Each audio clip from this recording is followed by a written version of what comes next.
Unified 911, anong matutulong namin sa'yo? Anya ti maitulong mi ken kapo. Anong may tatabang ko sa imo? Unsay akong ikatabang nimo? Ngini makadabang nami sel ka no. Sa anumang wika o dialekto, may tulong na darating sa iyo.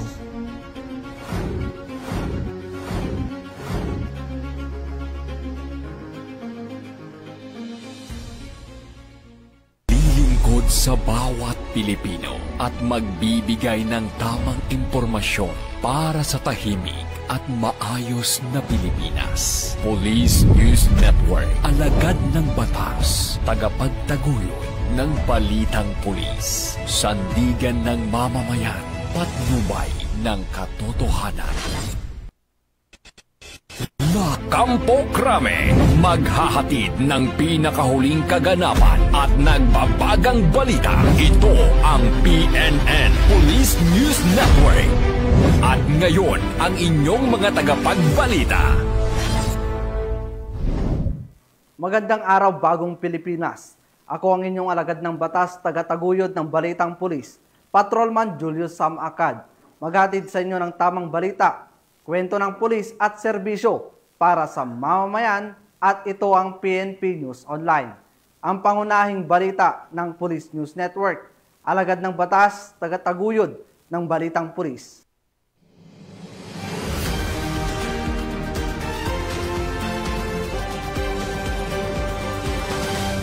Narito ang mga balitang dapat niyong abangan.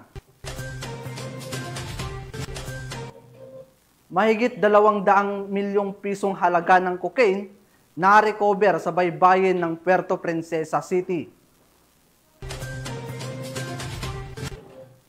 High-value individual patay sa engkwentro sa Maguindanao del Norte. 1.7 milyong pisong halaga ng shabu nasamsam. At most wanted person sa kasong lascivious conduct, arestado sa Southern Leyte.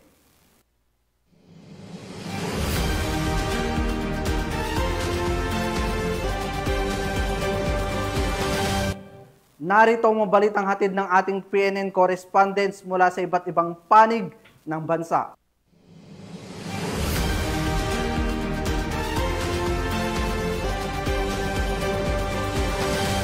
Simulan natin ang balita mula sa bahagi ng Luzon.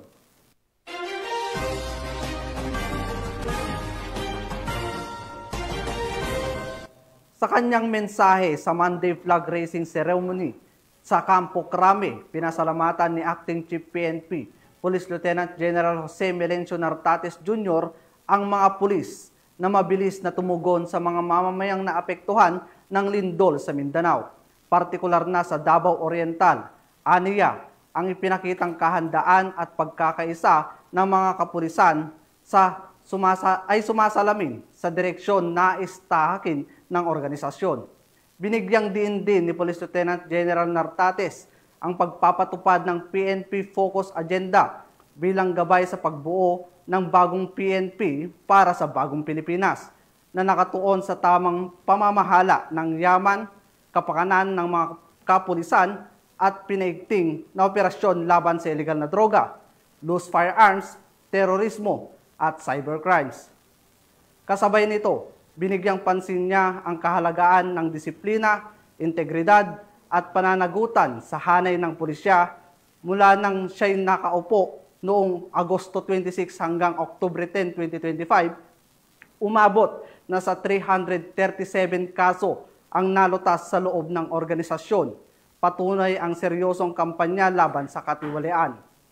Pinuri ni Police Lieutenant General Nartates ang maayos na paghawak ng PNP sa mga rally sa Metro Manila at hinimok ang patuloy na pagtutulungan ng pamahalaan at mamamayan upang makamit ang ligtas at mapayapang komunidad.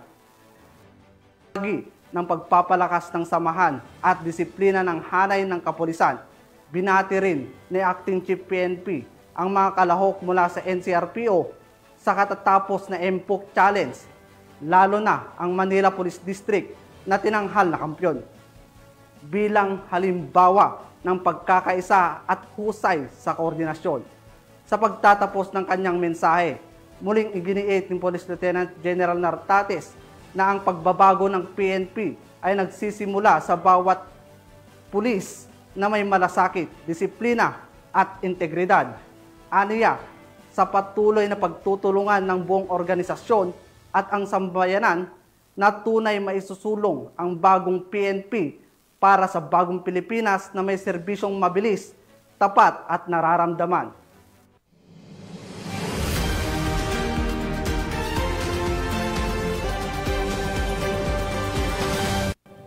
Tinatayang 214 milyon halaga ng cocaine ang narecover ng mga otoridad sa magkahiwalay na operasyon sa baybayin ng Puerto Princesa City, Palawan.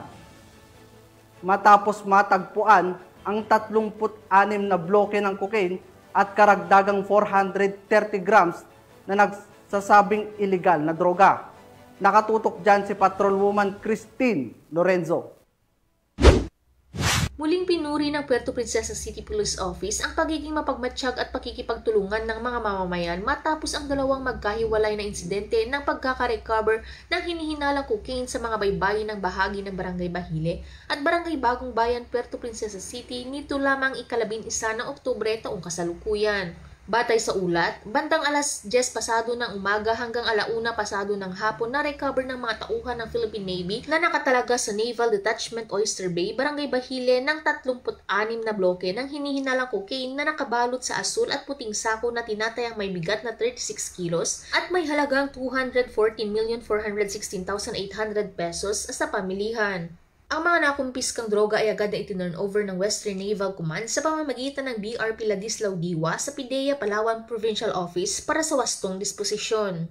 Samantala, bandang pasado 1:00 ng hapon sa parehong araw, nakatanggap naman ng ulat ang mga tauhan ng Police Station 3 na pinamumunuhan ni Police Captain Joscoro S. Archidera Jr. mula kay Barangay Charlie Rolly A. Magbanwa ng Barangay Bagong Bayan hinggil sa natagpo ang transparent na plastic na lalagyan sa dalampasigan ng purok mangingisda.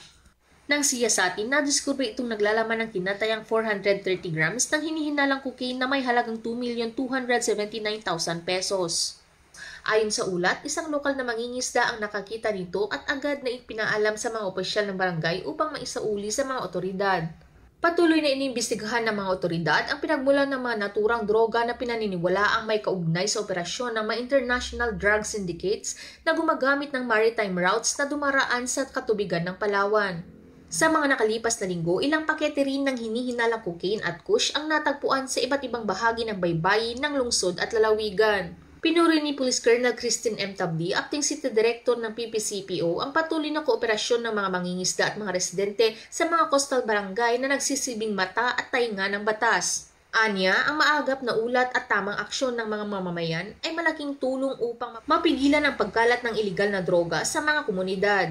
Tinitiyak naman ng PPCPO ang patuloy nitong pagkikipag-ugnayan sa Philippine Navy, PIDEA at iba pang ahensya ng pamahalaan para sa mas pinaigting na pagbabantay sa mga katubigan at pagpapatupad ng kampanya laban sa iligal na droga. Mula dito sa Home of the Police Eco Warriors, Calapan City, Oriental, Mindoro, ako ang inyong PNN correspondent, Patrolwoman Christine Lorenzo, alagad ng batas, tagataguyod ng Balitang Pulis. Maraming salamat, Patrolwoman Lorenzo. Pinuksa ng mga operatiba ng Benguet PNP ang mahigit 300,000 pisong halaga ng fully grown marijuana plants at seedlings sa sinagawang marijuana eradication sa Takadang, Kibungan, Benguet. Patrolwoman Jesly Sabado sa balita. Yang 324,000 halaga ng fully grown marijuana plants at seedlings ang nadiskubre at winasak ng mga otoridad sa isinagawang marijuana eradication operation sa Barangay Takadang, Kibungan, Benguet dito lamang ika-10 ng Oktubre taong kasalukuyan. Pinangunahan ng 1st Benguet Provincial Mobile Force Company ang naturang operasyon. Katuwang ang Kibungan Municipal Police Station, Provincial Drug Enforcement Unit, Provincial Intelligence Unit ng Benguet PPO, Regional Intelligence Unit 14 at PIDEA CAR.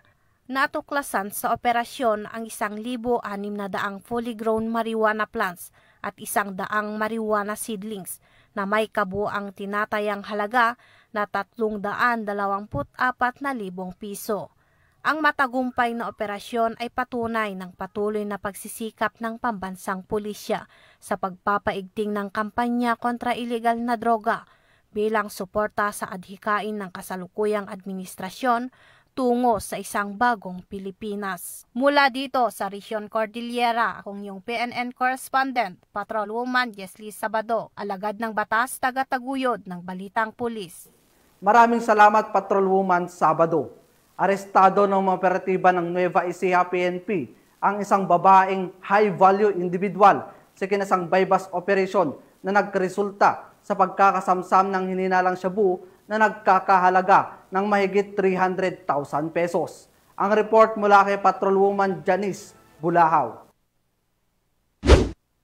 Isang high-value individual ang naaresto sa ikinasang bypass operation ng mga tauhan ng San Antonio Municipal Police Station sa ilalim ng pamumuno ni Police Colonel Heril Dagwit Bruno, Provincial Director ng Nueva Ecija Police Provincial Office sa Barangay San Mariano, San Antonio, Nueva Ecija. Kinilala ang suspect na si alias Marie, 44 taong gulang, may asawa, walang trabaho at residente ng Labni, Barangay Pias, General Tinio, Nueva Ecija. Nasamsam sa operasyon ang 55.75 gramo ng hinihinalang shabu na may tinatayang halagang 379,100 pesos kasama ang 1,000 marked bypass money na ginamit sa transaksyon. Batay sa ulat, ang suspect ay naaresto matapos nitong iabot sa isang undercover operative ang isang sachet ng shabu kapalit ng marked money. Dinala na sa himpilan ng San Antonio MPS ang suspect at ang mga nakumpiskang ebidensya para sa wastong dokumentasyon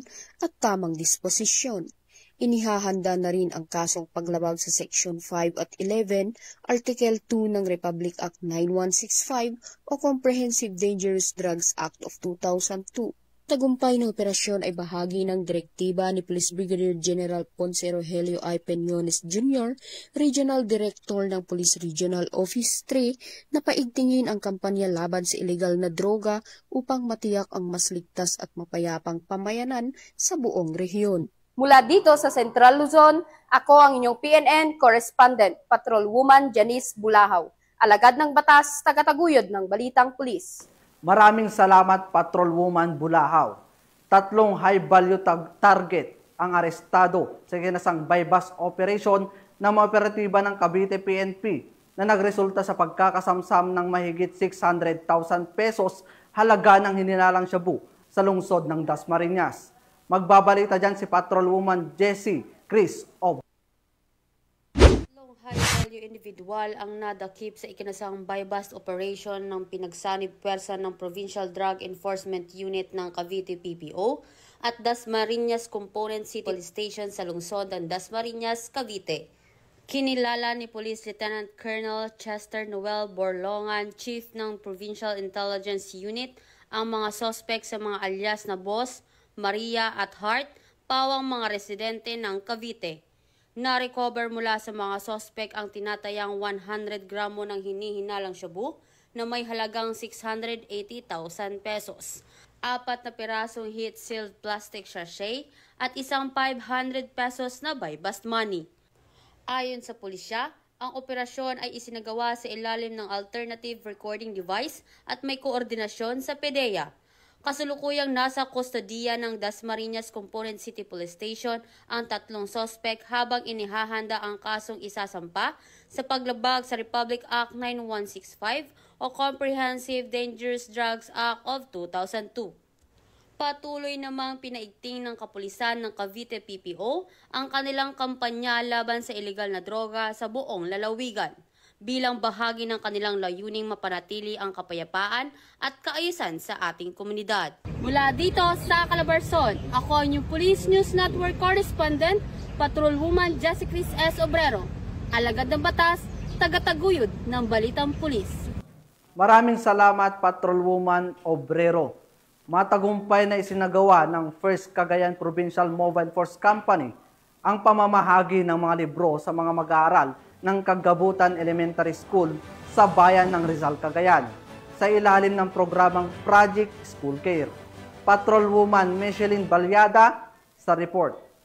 Papatuloy mga makabuluhang programa sa ilalim ng Project Assist o Awareness and Strengthened Support in GIDAS in Fight Against Terrorism, matagumpay na isinagawa ng First Cagayan Provincial Mobile Force Company ang Project School Care o Student Keen Understanding on Localized Community Awareness for a Responsive Environment na isinagawa sa Gagabutan Elementary School, Rizal, Cagayan, nito lamang ika-10 ng Oktubre taong kasalukuyan. Pinangunahan ni Police Major Abdel Aziz D. Maximo, Acting Force Commander ang aktibidad, kasama sina Police Colonel Mardito G. Angulwan, Provincial Director, Police Captain Sheila Joy Fronda, Chief PIO, Police Captain Ian Michael B. Akasili, Officer in Charge ng Rizal Police Station at Honorable Jamila Denise B. Ruma, Municipal Mayor ng Rizal, Cagayan. Naging katuwang nila ang Sheriff Falcones, Cagayan Valley and Greater Northern Luzon sa pangunguna ni Engineer Mark D. Geron Tumabaw, Program Director ng programang Libro para sa Sitio. Isa sa tampok ng programa ang pagta-turnover ng 380 aklat sa Villa Cruz Elementary School sa pamumuno ni Mrs. Janet S. Manablug at sa Gagabutan Elementary School sa pamumuno naman ni Miss Lourdes H. Castro. Nagpapasalamat ako sa kapulisan ng probinsya ng Cagayan at ng mga kapulisan ng Rizal at siyempre ang LGU Rizal na katuwang nila sa programa nila ito na pinamumuan ng ating Mayor Jamila Ruma. So muli nagpapasalamat ang Gagabutan Elementary School, kaming mga guro at ng mga komunidad at lalong-lalo na ang mga mag-aaral. Maraming salamat po at God bless po sa ating lahat. Layunin ng aktibidad na palawakin ang kaalaman ng mga kabataan at itanim sa kanila ang pagpapahalaga sa edukasyon bilang sandigan ng maunlad na lipunan. Maraming salamat po sa mga kapulisan po. Maraming salamat din po sa libro po na inyong binigay. Nagbigay kasiyahan sa okasyon ang mga piling mag-aaral na nagpamalas ng kanilang talento sa pagkanta at pagsayaw. Ang Project School Care ay nagsisilbing patunay ng pagkakaisa ng kapulisan, lokal na opisyal, guro, magulang at komunidad na sa pamamagitan ng pagtutulungan at malasakit kayang maitaguyod ang karunungan, kamalayan at kapayapaan sa bawat librong na ipagkakaloob, kasamang naihahatid ang pag-asa, inspirasyon at pangarap para sa mas maliwanag na kinabukasan ng mga kabataan ng Cagayan. Maraming salamat po sa kapulisan na nagbigay ng libro sa amin at maraming salamat po sa aming mayora. Mula dito sa Lambak ng Cagayan, ako ang inyong Police News Network Correspondent, Patrolwoman Balyada, alagad ng batas, tagataguyod ng balitang pulis.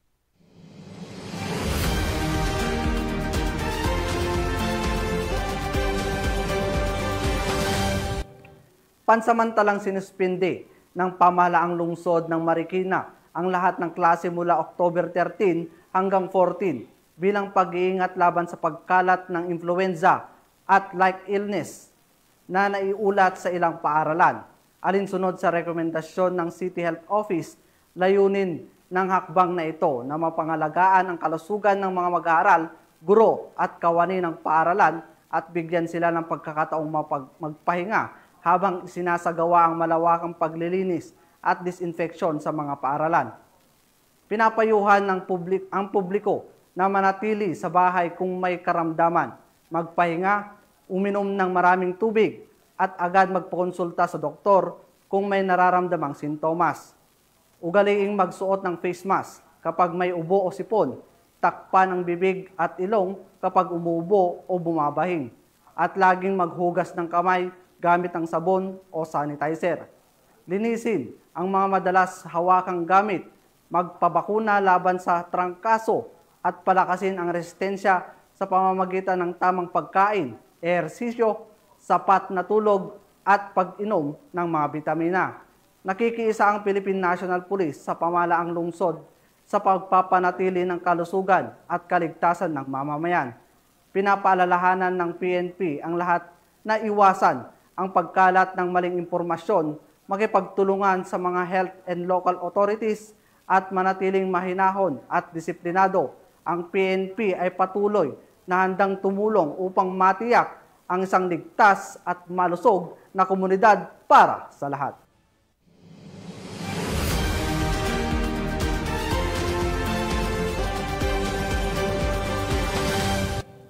Tunghayan naman natin ang mga balita mula sa bahagi ng Visayas.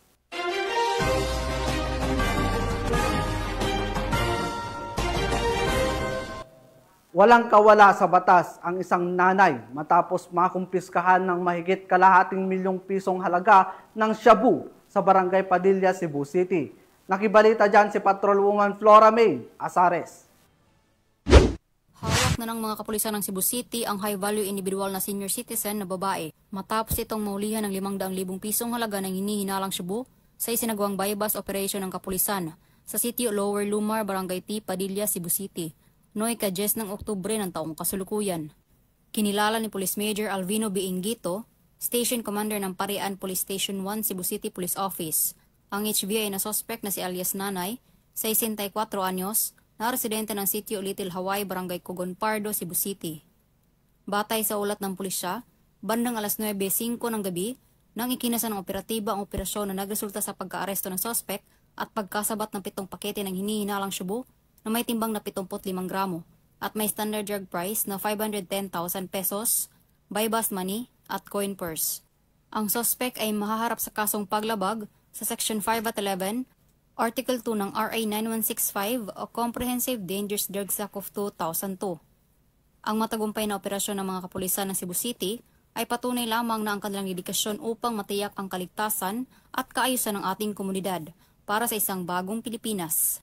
Mula dito sa Cebu City, ako ay inyong Police News Network Correspondent, Patrolwoman Flora May Asares, alagad ng batas, tagataguyod ng Balitang Pulis. Maraming salamat Patrolwoman Asares. Kulungan ang bagsak ng nakatalang top 7 regional most wanted person matapos maaresto ng Southern Leyte PNP sa Barangay San Isidro, Liloan, Southern Leyte.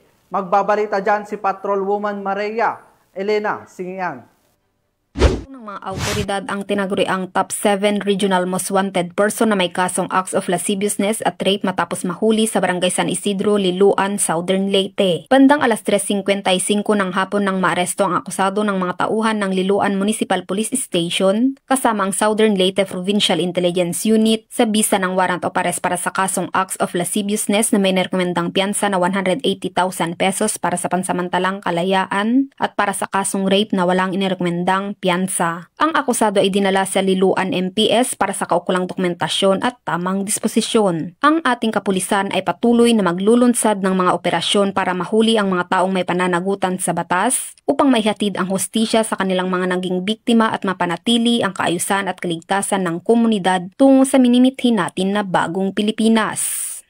Mula dito sa Police Regional Office 8, ako ang inyong PNN Correspondent, Patrolwoman Singian, alagad ng batas, tagataguyod ng Balitang Pulis. Maraming salamat Patrolwoman Singian. Narito naman ang mga balita mula sa bahagi ng Mindanao.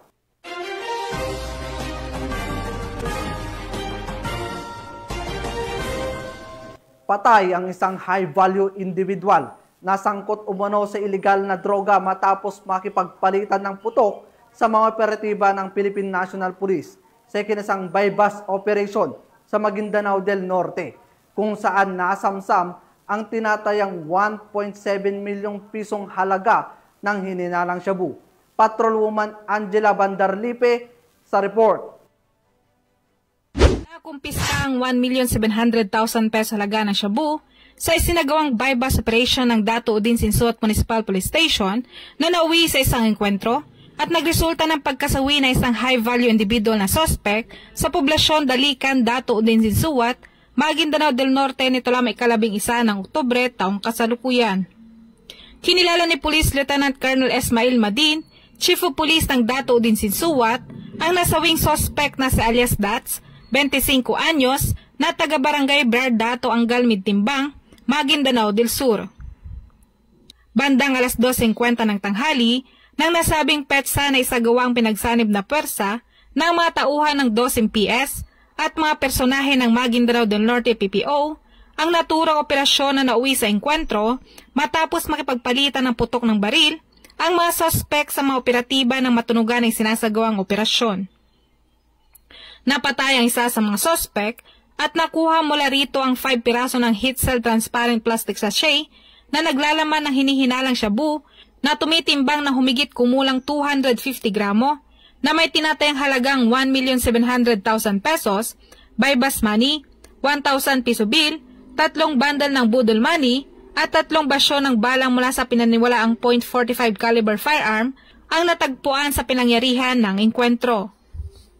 Nasa kustodiya ng naturang istasyon ang mga nakumpiska ebidensya para sa wastong disposisyon habang patuloy pa ring pinaghanap ng mga otoridad ang 2 nakatakas na suspect.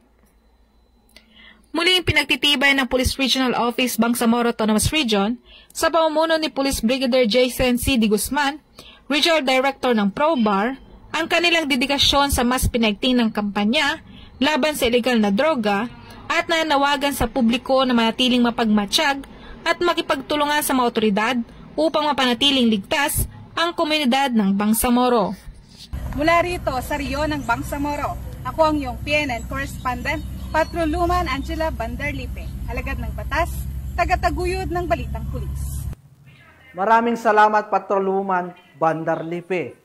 Nasa kote ang 3 drug suspect sa sinagawang drug buy-bust operation ng kapulisan sa Tagaloan, Misamis Oriental. Ang detalye ng report mula kay Patrolwoman Rhea May Sanchez.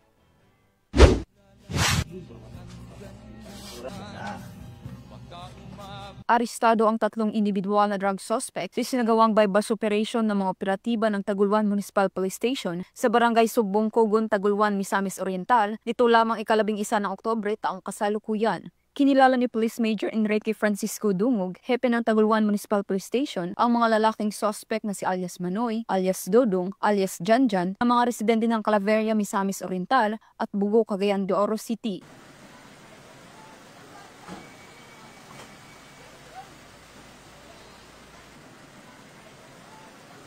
Sa ikinasang operasyon ng mga operatiba ng Taguluan Municipal Police Station ay nagresulta sa pagkakaaresto ng mga suspect at pagkakakumpiska ng mga pakete ng hinihinalang shabu at isang 500 piso bill na ginagamit bilang buy-bust money. Naharap ang mga suspect sa kasong paglabag sa RA 9165 o Comprehensive Dangerous Drugs Act of 2002. Mula dito sa Hilagang Mindanao, ako ang Police News Network Correspondent, Patrolwoman Remy B. Sanchez, alagad ng batas, tagataguyod ng Balitang Pulis. Maraming salamat Patrolwoman Sanchez. 2 drug suspect ang naaresto sa isang buy-bust operation na isinagawa ng mga otoridad na nagresulta sa pagkakasamsam ng mahigit 700,000 pisong halaga ng hininalang shabu. Narito ang report mula kay Patrolwoman June Mary Joy Rupin. Matagumpay na operasyon kontra iligal na droga. 2 individual ang naresto ng mga otoridad sa bisa ng isang joint anti-illegal drugs operation na isinagawa nitong Oktubre sa Proc Santo Niño, Barangay Matiao, Mati, Davao Oriental. Kinilala ang mga suspect na sina alias Buyong, 47 anyos, residente ng Barangay Matiao, Mati City, at pang-anim sa listahan ng mga high-value individual sa rehiyon, at alias Palawit, 45 anyos, at residente ng San Isidro, Davao Oriental. Ang operasyon ay pinangunahan ng Regional Police Drug Enforcement Unit, katuwang ang mga tauhan mula sa Mati City Police Station, Regional Intelligence Division, at Provincial Intelligence Unit. Sa nasabing operasyon, nakumpiska mula sa mga suspect ang tinatayang 105 gramo na hinihinalang shabu na may tinatayang street value na 714,000 pesos. Maliban sa illegal na droga, nakuha rin sa mga suspect ang buy-bust money, isang improvised glass tutor, isang Android cellphone, isang Euro 125 na motorsiklo na walang plaka, isang improvised lighter at isang maliit na gunting. Ang mga suspect ay agad na dinala sa Mati City Police Station para sa karampatang dokumentasyon at sa kasalukuyan ay naharap sa mga kasong paglabag ng Republic Act 9165 o Comprehensive Dangerous Drugs Act of 2002. Ang matagumpay na pagkakahuli sa mga suspect ay malinaw na pagpapakita ng dedikasyon ng kapulisan sa pagsugpo sa iligal na droga sa rehiyon. Muling iginiit ng Police Regional Office 11 na walang sinuman ang ligtas sa batas at patuloy ang kanilang pagsisikap upang linisin ang rehiyon mula sa salot ng pinagbabawal na gamot. Mula dito sa Police Regional Office 11, ako ang inyong PNN correspondent, Patrolwoman June Mary Joy Rupin, alagad ng batas, tagataguyod ng Balitang Pulis.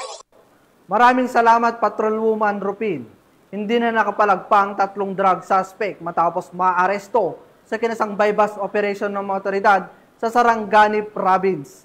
Ibabalita dyan si Patrolwoman Emilu Pedroso.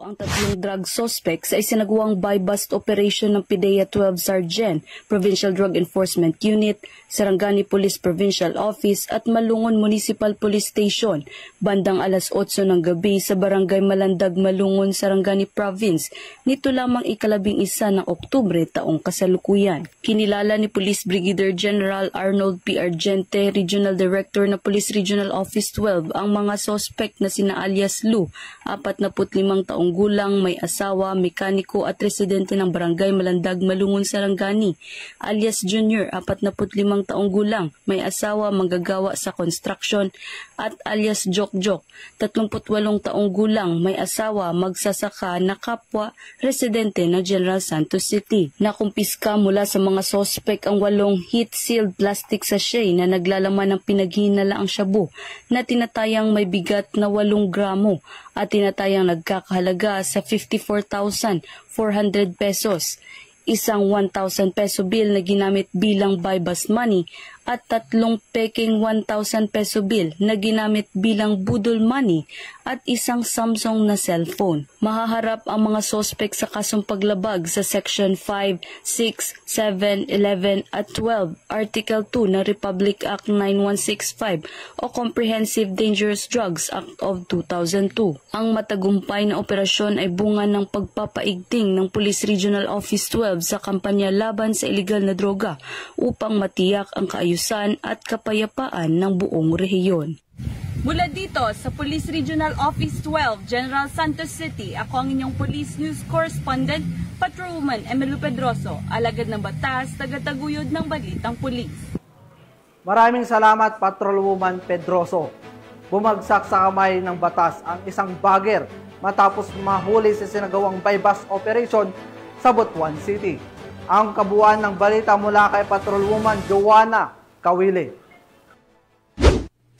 Nahuli sa ikinasang buy-bust operation ng mga otoridad ang isang bagger ng kilalang grocery store matapos mahuling sangkot umano sa iligal na droga sa Barangay Agusan, Pequeño, Butuan City. Kinilala ang suspect na si alias Janjan, 26 anyos, binata at residente ng Purok Maabi, Abihon sa nasabing barangay. Ayon sa ulat ng pulisya, kabilang si alias Janjan sa listahan ng mga street-level individual o street-level drug personality. Nasabat mula sa kanya ang tinatayang 3 gramo ng hinihinalang shabu na may halagang 20,400 pesos. Isinagawa ang operasyon ng mga tauhan ng Station Drug Enforcement Unit at Butuan City Police Station 2 sa pangunguna ni Police Captain Moises Macalulot Jr. Sa ngayon, nasa kustodiya na ng Station 2 ang suspect at nakatakdang sampahan ng kasong paglabag sa Republic Act 9165 o ang Comprehensive Dangerous Drugs Act of 2002. Patuloy ang paalala ng pulisya sa publiko na makipagtulungan sa kampanya kontra iligal na droga upang mapanatili ang kapayapaan at kaligtasan sa komunidad.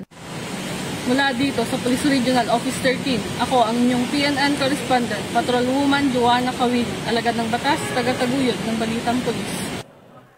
Maraming salamat, Patrolwoman Kawili. At yan ang mga balitang nakalap ng ating PNN correspondents mula Luzon, Visayas at Mindanao. At mga ka-PNN, 73 days na lang at Pasko na.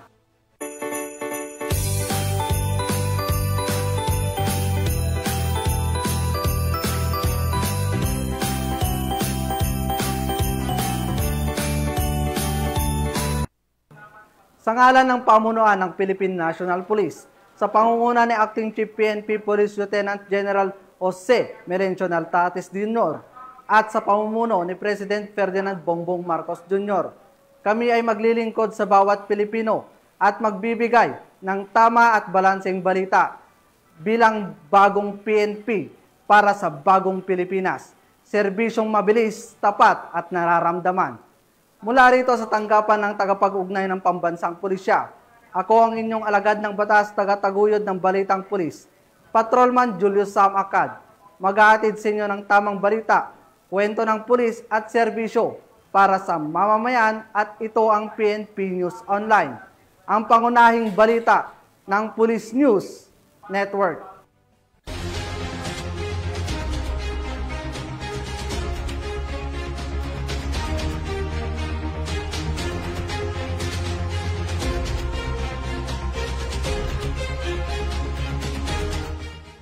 Police News Network, alagad ng batas, tagapagtaguyod ng balitang pulis.